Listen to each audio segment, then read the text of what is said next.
오늘 저는 여러분과 함께 마가복음 8장 34절 말씀을 가지고 무리와 제자 이와 같은 제목으로 말씀을 나누기 원합니다.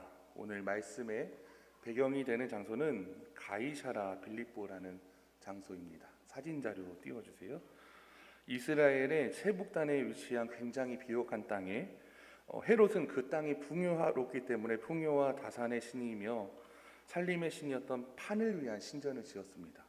저 사진 자료에 보면 이렇게 동굴처럼 보이는 데가 있죠. 저기가 판의 신전이 있었던 장소입니다. 실제로 보면 굉장히 멋있고 웅장하고 어마어마하게 큰 그런 신전이 있었던 장소로 볼 수 있습니다. 제가 하나님의 은혜로 성지순례를 갔을 때 그곳을 보았는데요. 정말로 저 사진에 나온 것처럼 큰 절벽을 깎아가지고 굉장히 큰 신전과 유적들을 볼 수가 있었습니다. 동굴의 크기가 굉장히 어마어마했기 때문에 굉장히 인상 깊었는데요.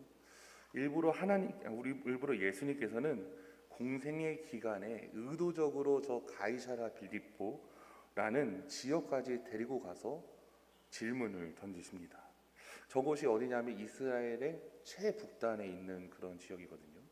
근데 그곳에 일부러 데려가셔서 무슨 질문을 하시냐면 마가복음 8장 27절에 보면 이렇게 되어 있습니다.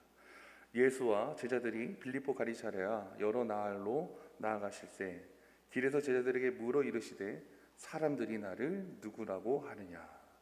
사람들이 나를 누구라고 하느냐. 그 질문에 제자들은 세례 요한이요 엘리야요 더러는 선지자 중 하나입니다. 이렇게 대답을 하고 예수님은 재차 그럼 너희는 나를 누구라 하느냐라고 위대한 질문을 던지십니다. 이에 대한 사도 베드로의 대답은 우리 성도님들 잘 알고 계실 겁니다. 바로 주는 그리스도십니다라고 대답을 하죠. 복음서마다 대답의 그런 기준이 다른데 마태복음 16장에는 잘 알고 계신 대로 주는 그리스도시요 살아계신 하나님의 아들입니다. 이러한 고백을 하게 됩니다. 결국 둘 다 의미는 무엇이냐? 주님은 그리스도시다는 위대한 고백을 하게 되었다라는 거죠. 그 화려한 신전 앞에서 이방신을 그렇게 섬기기 위해서 화려한 그 신전 앞에서 의도적으로 예수님의 정체성을 물어보는 질문을 보면서 저는 오늘 본문을 가지고 여러분들에게 세 가지의 질문을 던지고 싶습니다. 특별히 이 질문들을 통해서 제자의 길, 십자가의 길에 대해서 다시 한 번 더 생각해보는 은혜의 시간이 되길 소망합니다. 첫 번째 질문은 여러분은 무리입니까? 제자입니까? 우리 옆에 있는 성도님께 인사할까요? 무리세요? 제자세요? 시작. 뭐라고 하세요? 제자라고 하세요? 아유, 감사합니다. 우리는 제자가 돼야 되죠. 마가복음 8장 44절은 이렇게 시작합니다. 무리와 제자들을 불러 이르시되 이렇게 시작되거든요. 복음서에 보면 예수님 공생의 기간에는 수많은 사람들이 예수님을 따랐습니다. 그리고 그들을 분류를 성경은 유독 두 분류로 이야기를 하는데 하나는 무리, 하나는 제자 이렇게 그룹으로 나눠서 이야기를 합니다.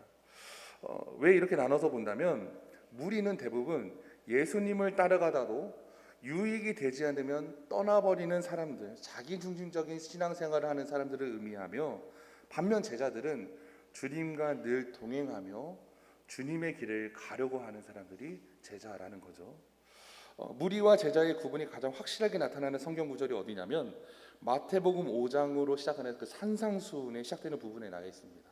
산상수훈 시장인 5장 1절과 끝인 8장 1절을 보면 되는데요. 마태복음 5장 1절 말씀 우리 같이 읽어보도록 하겠습니다. 시작.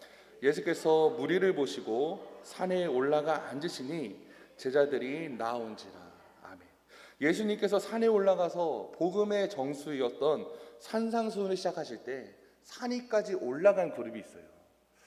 산을 올라가시는 걸 좋아하시는 성도님들도 계시겠지만 대부분의 사람들은 산은 보는 거지 왜 올라가냐 이러한 생각을 가지시는 분들도 있을 것 같아요. 근데 예수님의 제자들은 정말로 주님을 따르고자 하는 사람들은 산까지 올라갑니다. 그리고 예수님의 말씀을 듣죠. 반면 마태복음 8장 1절 말씀 다시 읽어보겠습니다. 시작. 예수께서 산에서 내려오시니 수많은 무리가 따르니라. 아멘. 산에서 내려오시니까 이제 산에 올라가지 않았었던 제자 말고 무리들도 주님을 따르기 시작하는 거죠. 뭔가 다른 것을 알기 위해서. 예수님께서는 온 갈릴리를 두루다니시면서 각병 병들려서 고통당하는 자들, 귀신 들린 자들, 간질하는 자, 중풍병자 등 모든 병과 모든 약한 것들을 고치셨다라고 말씀하십니다. 그래서 성경은 사람들이 이 소문을 듣고선 갈릴리, 데가볼리, 예루살렘, 유대, 요단강 건너편이든 수많은 곳에서 사람들이 와서 뭔가 이익을 위해서 예수님을 따랐다라는 것을 은연 중에 말씀을 통해 표현하고 있는 거죠. 마치 토스타를 쫓아다니는 팬들처럼 말입니다. 팬인가 제자인가라는 책이 있습니다. 저자 카이 아이드먼은 그 책에서 이렇게 얘기합니다. 팬과 제자의 정의를 어떻게 내리냐면, 팬은 와서 환호하다가 사라져버리는 사람을 의미하고, 제자는 와서 죽고 섬기는 사람을 정의합니다. 그렇기 때문에 팬은 감정에 따라서 좋아하는 대상이 바뀔 수가 있어요. 그런데 제자는 한 마음 한 뜻으로 바꾸지 않고 끝까지 하나님과 동행하며 거룩한 삶을 살아간다라는 거죠. 사랑하는 성도 여러분, 여러분들에게 다시 한 번 더 질문하고 싶습니다. 여러분은 제자이십니까? 아니면 무리이십니까? 네, 제자죠.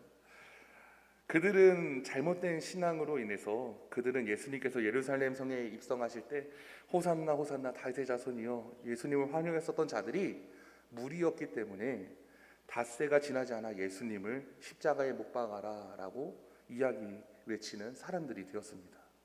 무리들은 자신들의 유익이 되면 따르지만 유익이 되지 않으면 가차없이 돌아서는 사람이 된다라는 거죠.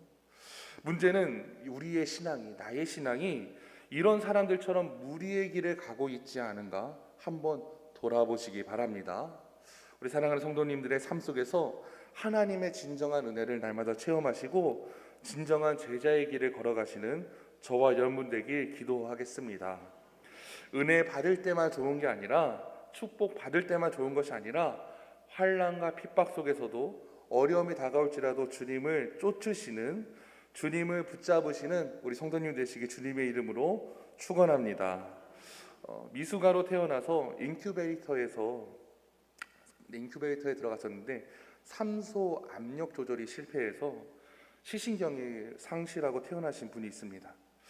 그분은 태어날 때부터 맹인으로서 세상을 한 번도 본 적이 없었던 분인데요. 이기현이라는 찬양 사역자입니다.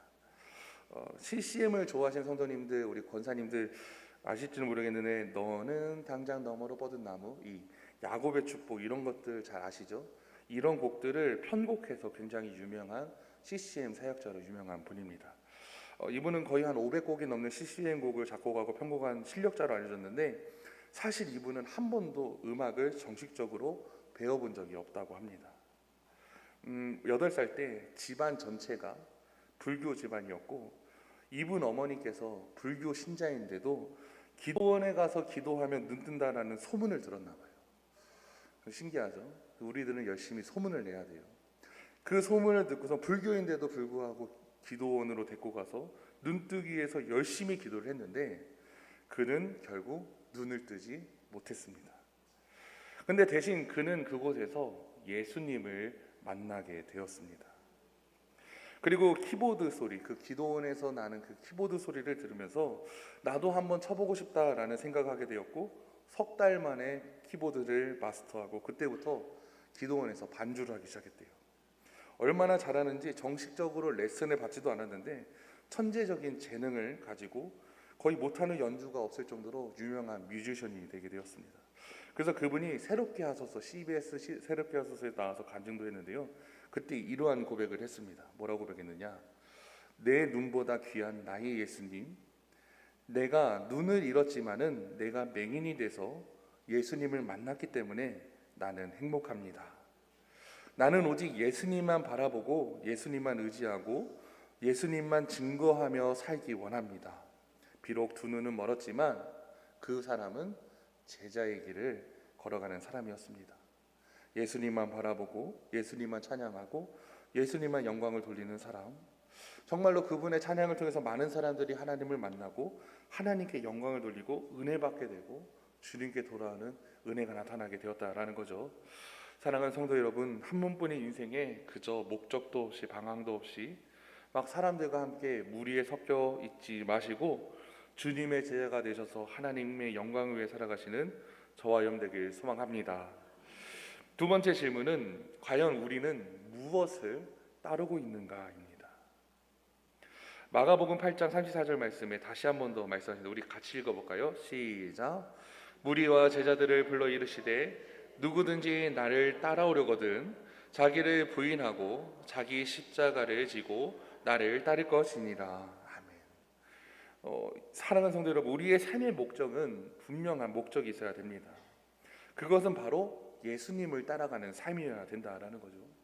무리가 아니라 예수님의 제가 되려면 예수님을 따라가야 되고 닮아야 되고 예수님을 전하는 삶을 살아야 합니다. 근데 그러나 많은 사람들이 예수님을 믿으면서도 예수님을 따르기보다는 돈과 세상 혹은 명예를 따라 살아가는 경우가 많이 있습니다.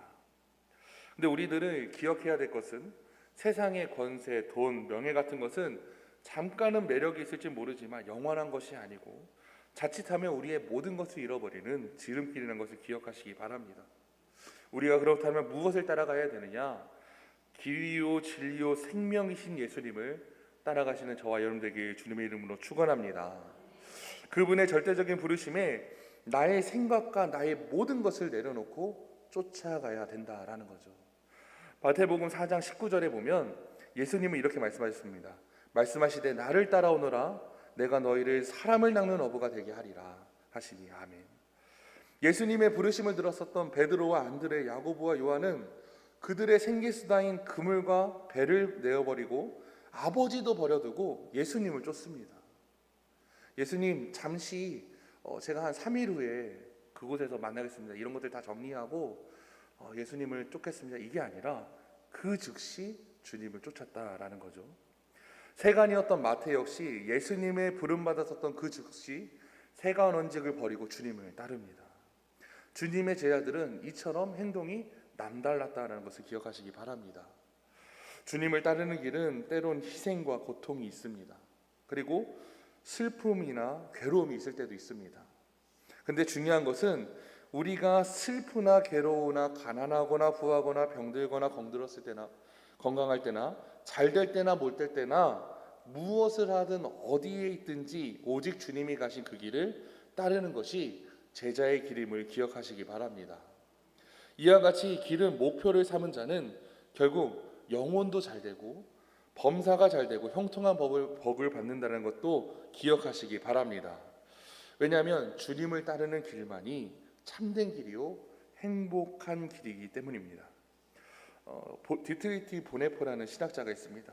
그분은 나치 시대에 히틀러에 대항했었던 신학자인데요. 그분이 강의했었던 책 중에 그 산상수훈 부분을 그 강의록을 모아서 쓴 책이 나를 따르라라는 책입니다. 그는 그 안에서 제자에 대해서 이렇게 정의를 내립니다. 제자는 그리스도인은 비범한 존재이다. 비범함이란 재물과 행복과 평화와 권리와 자기의로움과 존엄성과 자기 기준과 폭력 등을 포기하는 데서 시작하며 오로지 그리스도만을 나타내며 나를 따르라 하신 주님의 부르심의 의미를 발견하고 끊임없이 생각하며 도전하며 살아가는 사람을 의미한다. 나의 유익과 모든 것을 포기하고 오로지 나를 부르신 하나님만을 바라보는 삶을 살아간다. 이 삶을 저와 여러분들이 살아가길 소망합니다. 주님을 따르는 길은 모든 것을 포기하고 주님을 붙드는 삶에서 시작된다라는 거죠. 히브리서 12장 2절에 보면 이렇게 되어 있습니다. 우리 같이 읽어보겠습니다. 시작. 믿음의 주요 또 온전케 하신 이인 예수를 바라보자. 그는 그 앞에 있는 기쁨을 위하여 십자가를 참으사 부끄러움을 개의치 아니하시더니 하나님 보좌 우편에 앉으셨느니라. 아멘. 우리가 평생 따라가야 될 분 바로 예수 그리스도 한 분입니다. 예수 그리스도 안에 모든 것이 있음을 고백하시기 바랍니다. 오직 믿음의 대상이신 예수님만을 의지하면서 예수님을 닮은 꼴로 살아가시는 우리 성도님들 되시길 주님의 이름으로 축원합니다. 마지막 세 번째 질문입니다. 그렇다면 지금 어떠한 삶을 우리는 살아가고 있는가? 여러분들은 어떠한 삶을 살아가고 계십니까? 본문 8장 34절은 이와 같이 살라고 이야기하십니다. 우리 같이 읽어볼게요. 다시 한 번 더. 시작. 무리와 제자들을 불러 이르시되 누구든지 나를 따르려거든 자기를 부인하고 자기의 십자가를 지고 나를 따를 것이니라. 아멘. 저를 따라해 볼게요. 가슴에 손 얹고 자기를 부인하고 십자가를 지는 삶. 자기를 부인하고 십자가를 지는 삶. 바로 그러한 삶을 저와 여러분들 살길 소망합니다. 오늘 본문에서는 예수님께서 제자의 길을 두 가지를 제시하세요. 첫 번째는 자기를 부인하는 것, 두 번째는 십자가를 지는 것인데, 종교개혁자 칼빈은 기독교 강요에서 이렇게 설명합니다. 첫 번째로 자기 부인을 하고, 이것은 먼저 자기를 부인하는 것은 내 삶의 주인이 내가 아니라 예수님임을 고백하는 것에서 시작한다라고 이야기합니다. 나는 아무것도 아닙니다. 오직 주님만이 나의 모든 것이 되십니다. 이러한 고백을 한다라는 거죠. 빌립보서 3장 7절에서 8절 말씀에 보면 바울이 이렇게 고백합니다. 같이 읽겠습니다. 시작. 그러나 무엇이든지 내게 유익하던 것을 내가 그리스도를 위하여 다 해로 여길 뿐더러 8절 또한 모든 것을 해로 여김은 내 주 그리스도 예수를 아는 지식이 가장 고상하기 때문이라. 내가 그를 위하여 모든 것을 잃어버리고 배설물로 여김은 그리스도를 얻고. 아멘. 바울에게 있어서는 모든 것들을 배설물로 여깁니다. 그가 가진 신분과 지식과 모든 것들이 주님에 비하면 아무것도 아니기 때문에, 주님을 아는 그 지식이 가장 귀한 것이기 때문에 위대한 고백을 하게 된다라는 거죠. 또 갈라디아서 2장 20절 말씀에 보면 이렇게 되어 있습니다. 같이 읽어보겠습니다. 시작. 내가 그리스도와 함께 십자가에 못 박혔나니 그런즉 이제는 내가 사는 것이 아니요 오직 내 안에 그리스도께서 사신 것이라. 이제 내가 육체 가운데 사는 것은 나를 사랑하사 나를 위하여 자기 자신을 버리신 하나님의 아들을 믿는 믿음 안에서 사는 것이라.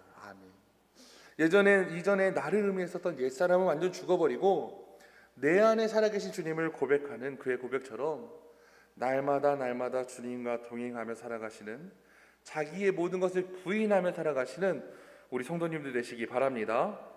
또한 기독교 강의는 이렇게 되어 있습니다. 자기를 부인하고 두 번째로 십자가를 진다. 십자가를 지고입니다. 나아가서 자기를 부인하면서 동시에 자기 십자가를 지어야 된다라는 거죠. 십자가를 지시기 바랍니다. 십자가를 진다라는 것은 주님을 따르며 다가오는 온갖 고난과 희생과 모든 것을 감수하고 주님을 위해 저도 죽겠습니다 라는 것을 의미합니다. 예수님은 우리를 구원하시기 위해서 십자가에서 온갖 고난과 희생을 감수하고 돌아가셨습니다. 그리고 다시 살아나셨죠. 예수님의 삶을 따르는 제자는 예수님처럼 각자의 삶의 현장에서 그리스도인으로서 감당해야 될 고난과 수치와 십자가를 묵묵히 걸머져야 된다는 것을 기억하시기 바랍니다. 토마스 아켄퍼스는 그리스도를 본받아라는 아주 위대한 책을 썼습니다. 그 책에서는 십자가를 이렇게 얘기합니다. 그리스도인은 십자가에서 도망칠 수 없다. 십자가를 피한다면 이미 그리스도를 따르는 자가 아니다. 밖으로 도망쳐도 십자가가 있고 안으로 숨어도 거기 십자가가 있을 것이다. 위로 올라가도 십자가가 기다리고 밑으로 파고들어도 십자가가 있을 것이다. 참고 순종하며 십자가를 져라. 그리하면 마지막에는 그 십자가가 너를 져줄 것이다. 아멘. 예수님의 제자들은 십자가를 피하지 않고 지었습니다. 베드로는 로마에서 십자가에 꺾으려 못 박혀 죽었고요. 사도 바울은 참수형을 당했습니다. 나다나엘은 온몸의 가죽이 벗겨져서 죽었고, 도마는 인도에서 창에 찔려 죽었습니다.